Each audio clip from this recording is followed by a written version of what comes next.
waxaan leeyahay ra-iisul wasaare soo dhawow waa ku faraxsannahay inaad timaaddo galmudug noogu timaaddo adoo howlo muhiima iyo shaqooyinka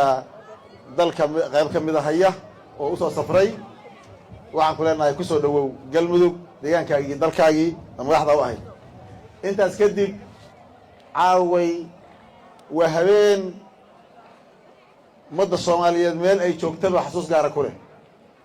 waa habeenkii calan soomaaliyeed oo xor ah laga taagay geyga soomaaliyeed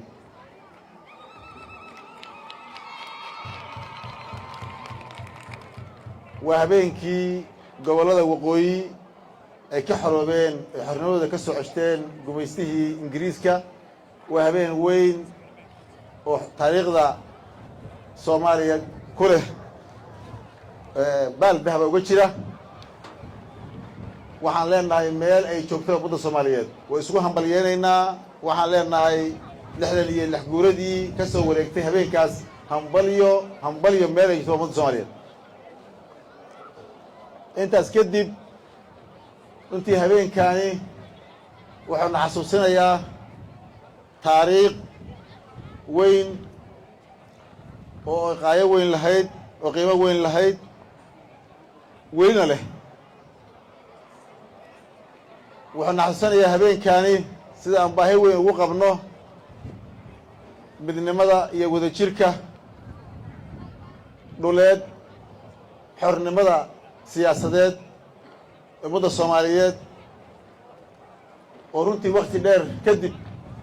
aan ka xunnahay inay caaway sidii la rabay aysan wada ahayn laakiin aan ku taamayno inay soo noqon doonto waxyaabaha yaryar oo jiraan dhammaan doonaan midnimadii iyo wadajirkii ay habeenkaani u ahayd calaamaddana ay sideedii iyo qiimaheedii kusoo laaban doonto hadii laa yidhaha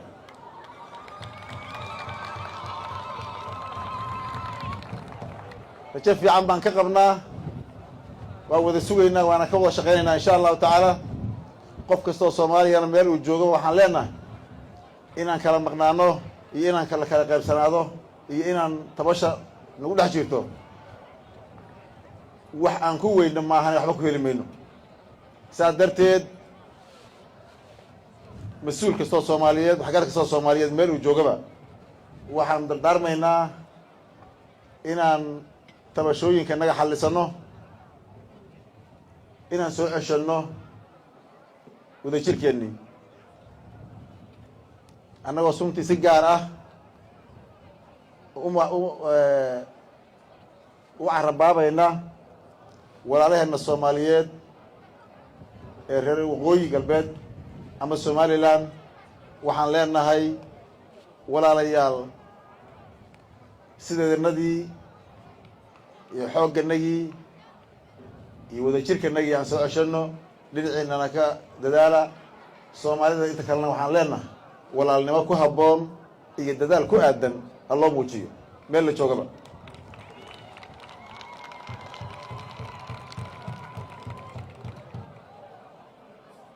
intaas kadib mudanayaal iyo marwoyin mudane ra-iisul wasaare waxaad og tihiin aan wada ognahay meelaan joognaba dalka wuxuu ku jiraa marxalad kala guur ah si guud dowlad goboleedka galmudugna marxaladdaas kala guurkaa ayay dhinac qayb ka tahay oy ku jirtaa muddooyinkii u dambeeyey ama maalmihii u dambeeyey ama waqtiyadii lasoo dhaafay waxaan wada ognahay inuu jiray kala duwanaansho iyo inaan ku kala aragti duwanayn siday u dhacayso muddadan kala guurkaas sida loo maareynayo kala duwanaanshahaas markii uu keenay ama uu u muuqday mid aan isku meel ama si isku mida aynaan isula wadin runtii waxay u baahatay si marxaladdaas kala guurka ah looga gudbo meelihii soomaalida arrimaheedu beeli jireen aysan noga beelin in loo fakero sidaan wada ognahay galmudug waxay soo martay safar iyo socod dheer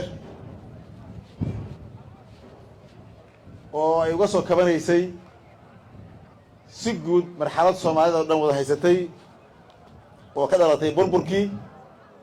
si gaarana galmudug ay ahayd dowlad goboleedyadii ugu dambeeyey ee in la isku keeno ama la dhiso ama la mideeyo ama ay hore u socoto dowlad goboleedyadii ugu dambeeyey ee la yegleelay ama la sameeyey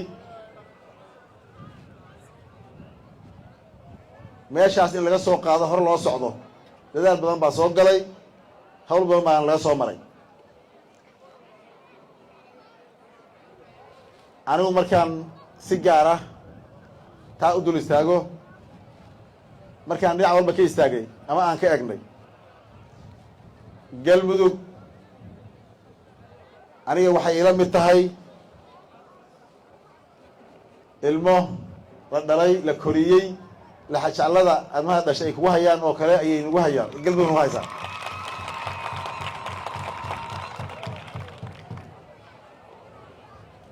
runtii si laxajaclo leh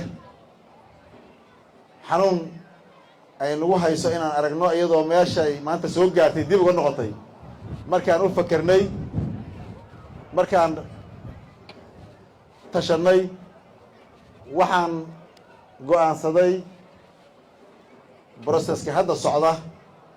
anigu inaan ka haro oo aan ka tanasulo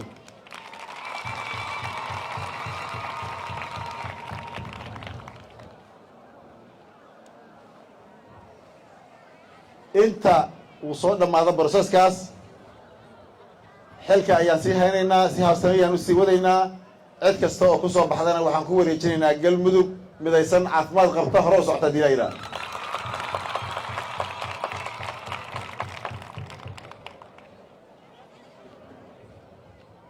marxaladdan kala guurka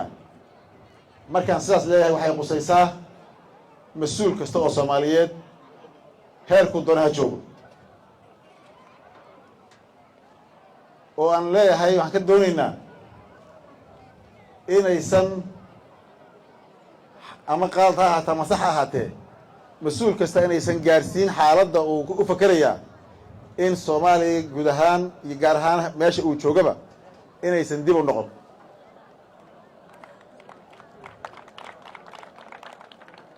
inuu u fakero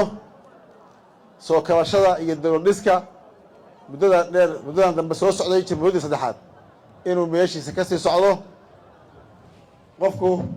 aragti kasta uu qabayna uu ka hormariyo midda soomaaliya cad ka mida ama soomaaliya guud ahaan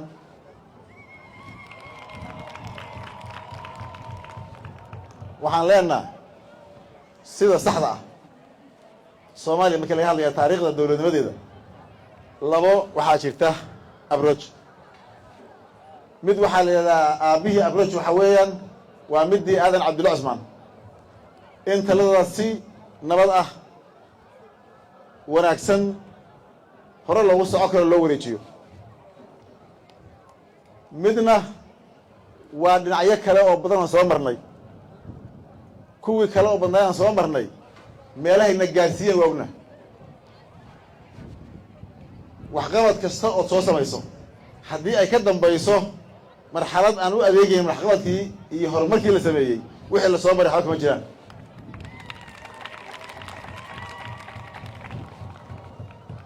sidaas darteed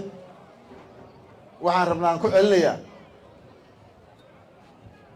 xukunka sida loo wax u wadeegayaan ama sida aad samaynaysaa ma kugu habboon tahay mase kuguma habboona ma saxbaa mase waa qalad xagga iska dhig waxaan mar walba la rabaa inaadan isku dhejin ee aad ka fiiriso wixii lasoo dhisay iyo wixii lasoo dhaqay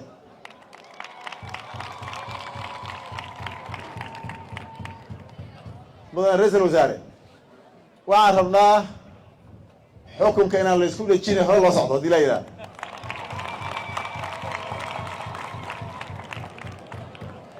nin kasta heerku ragaa joogo xukunka isku dhejiyana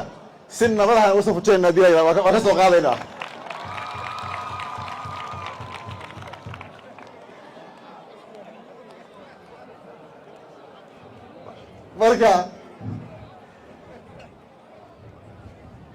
marka hawsha galmudug ay soo dhamaato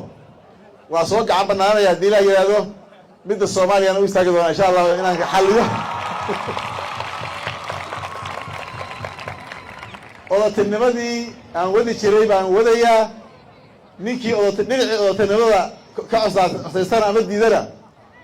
hadda aniga insha allahu tacaala soomaaliya waa dhegaysanaysaa inaan aan daacad ka ahaye waa tilmaami doonaa waana soo fujinayna haddii la yidhahdo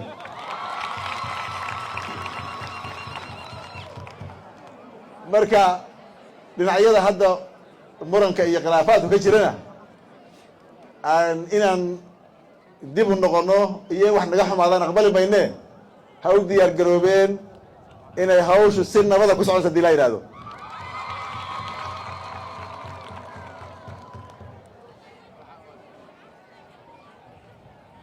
waxaan rabaa inaan halkan ka caddeeyo safarkii aan soo maray iyo geedi socodkii iyo caqabadihii aan wajahnay iyo way-arnimadaan ka dhaxalnay dadka reer galmudug iyo soomaaliba maalin kale aan la wadaagi doonaa oo aan caaw ahayn hadii la yidhahdo si ay uga faa'idaystaan jiilka maanta jooga iyo kan berri insha allahu tacaala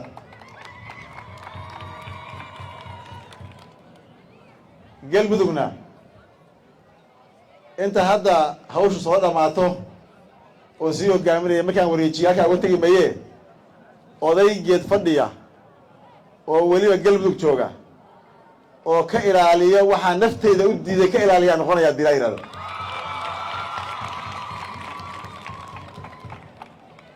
cid kastoo timaadana waa garab istaagaya waana la shaqeynaya hadday qaldan tahana gacantaan ka qabanaya insha allah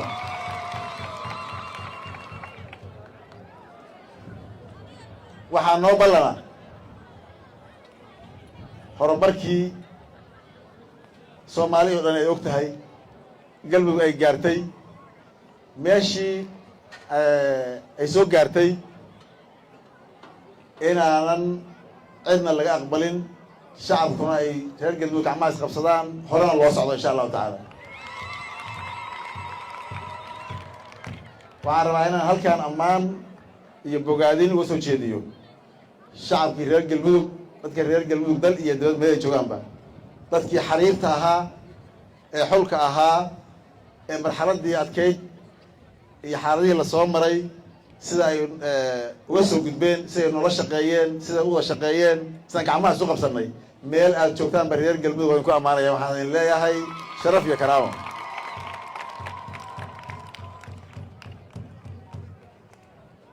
waa sii wada soconaynaa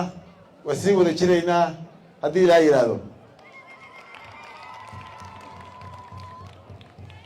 markii aan idhi haddaan soo gacan banaada xaggaan u socdaa nabadda iyo wadajirka iyo xalkaan ugu socdaahe dadka qaar yaan wadnuhu sii xanuuno inaan hadda hawshii degdegba u istaagayo yaa loo malayn